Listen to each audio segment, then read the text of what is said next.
Alors, bonjour à tous, je vous souhaite la bienvenue sur ma chaîne pour la présentation de la Browning BL22 grade 2.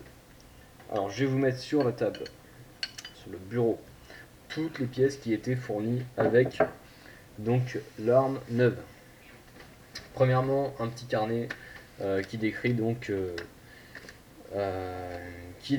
comment se servir de l'arme et les fonctionnements de base avec la sécurité. Et puis un petit carnet qui parle donc des modalités de garantie avec le petit coupon à renvoyer à Browning en cas de problème.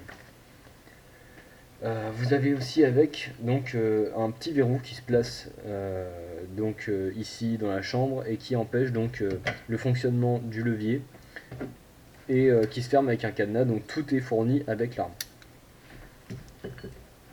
Et donc on a l'arme en elle-même, donc une carabine Browning BL22 grade 2, carabine à levier sous garde en calibre 22 long rifle, rechargement donc forcément tubulaire, qui se fait avec donc 6 munitions de 22 long rifle plus une dans la chambre, ou 9 en short plus une dans la chambre.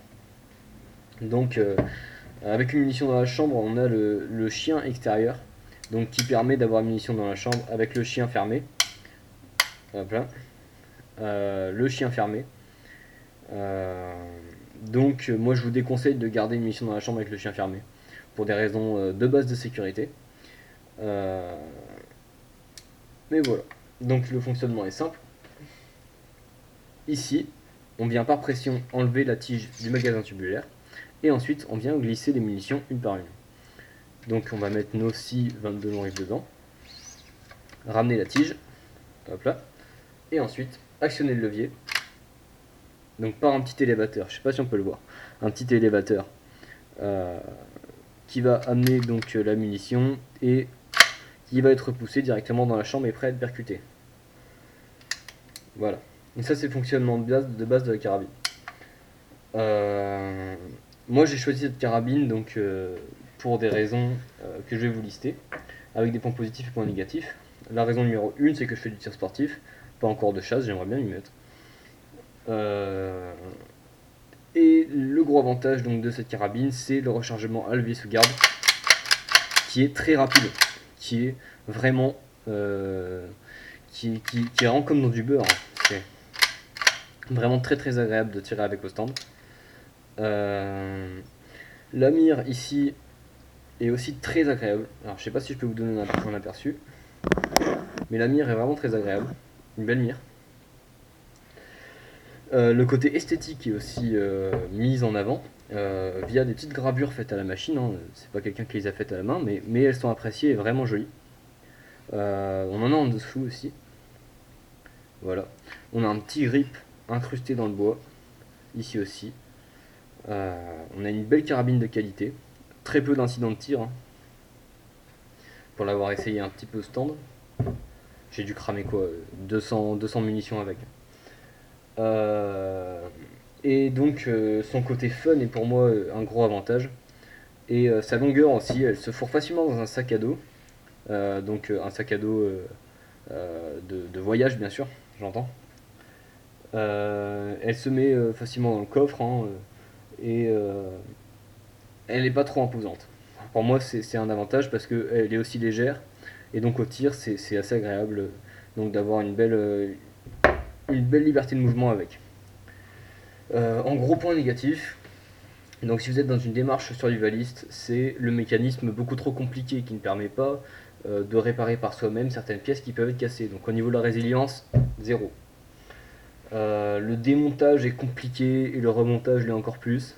Si vous devez la démonter et la remonter en forêt, oublie. Il y a des petites pièces qui se barrent, tout ça, c'est mort.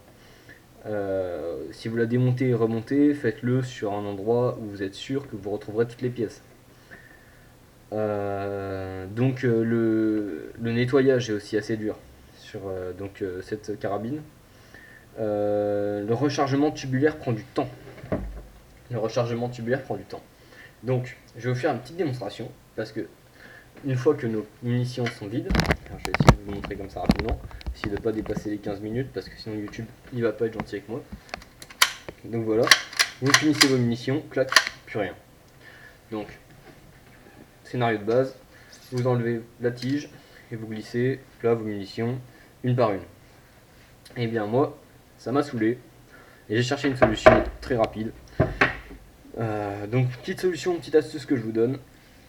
Allez chez Bricomarché acheter un tuyau de cuivre du diamètre d'une 22. Vous prenez la longueur de 6,22, vous mettez un petit centimètre d'écart quand même. Vous achetez une bonne scie à métaux, un tout petit peu d'huile de coude, et puis là, une fois que vous êtes dans cette situation là, hop là, vous débouchonnez.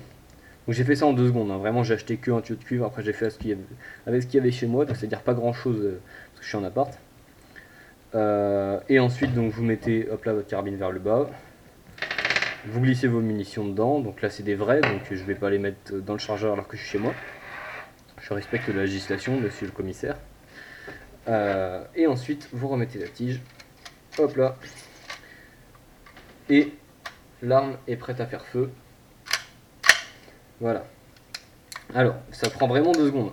Bah tiens, on va faire un petit défi rapidité, pour vous montrer que c'est pas si différent qu'un chargeur.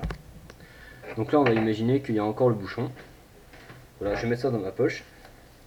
Donc, hop là, je termine, hop là, tac, je retire magasin tubulaire, je vais prendre ça, clac, je retire le bouchon, je verse, je remets ça, et hop là, on est reparti pour 6 cartouches.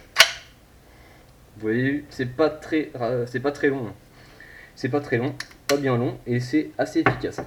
Alors je dis bien en situation de stress et tout ça, c'est sûr que si on doit vraiment faire ça très rapidement, on risque d'en foutre à côté et tout, mais une petite technique que je vous livre pour vos carabines à levier sous garde. Je sais pas si quelqu'un y a déjà pensé avant moi, mais voilà. Et un autre point négatif, c'est donc la taille du rail qui permet donc. Moi j'ai réussi à trouver la lunette de mon grand-père qui allait parfaitement dessus, mais vous voyez bien que là, elle est serrée au max entre les deux, et ici là elle rentre à un poil de cul près. Donc il vous faut une lunette qui est assez courte. Voilà. Donc ça c'est pour la Browning BL22 grade 2. J'ai fait assez court parce qu'il faut que je fasse moins de 15 minutes et j'ai aucune info sur ça fait combien de temps. Non, je vois pas. Donc une très bonne carabine. Il n'y a pas à dire, vous allez bien vous amuser si vous tirez avec. Si on rentre dans une optique un petit peu plus survivaliste et qu'on rentre dans la défense, rentrons dans le vif du sujet. Ça fera jamais le taf d'un 12 ou d'un 9 mm. Mais sous-estimez pas la létalité d'un 22. Cela dit, si il s'agissait que d'un seul combat, moi je préférerais avoir ça qu'une 22 à verrou. Ça permet une bien meilleure rapidité de tir. Et puis moi j'ai mes magasins préchargés. Donc j'utilise au stand. Donc je vous dis, les magasins préchargés c'est quelque chose de très pratique. Donc, mais cela dit, ça fera jamais le travail d'un 12. Et si vous êtes dans une optique purement survivaliste, moi je vais vous le déconseiller, même si moi j'ai opté pour, parce que grand amoureux des leviers sous garde. Dans la résilience dans le temps, il vaut mieux avoir une à verrou. C'est sûr et certain, optez pour une CZ, ça durera dans le temps, vous pouvez réparer vos pièces vous-même avec un petit peu de connaissances et un petit peu de matériel. Voilà, je vais pas tergiverser là-dessus. Si vous pouvez opter pour une à verrou, si vous êtes dans une optique de survivalisme. Mais moi j'ai choisi la Browning BL22 grade 2 et j'en suis parfaitement content. J'espère que cette vidéo vous a plu. J'espère que même ceux qui ne sont pas dans l'optique survivaliste quoi que ce soit, cette vidéo leur a été utile. Je pense que oui, hein. Je vous ai fait un petit point. J'ai pas du tout été dans l'optique survivaliste hein, dans cette vidéo. Et puis bah, je vous dis à la prochaine et à plus.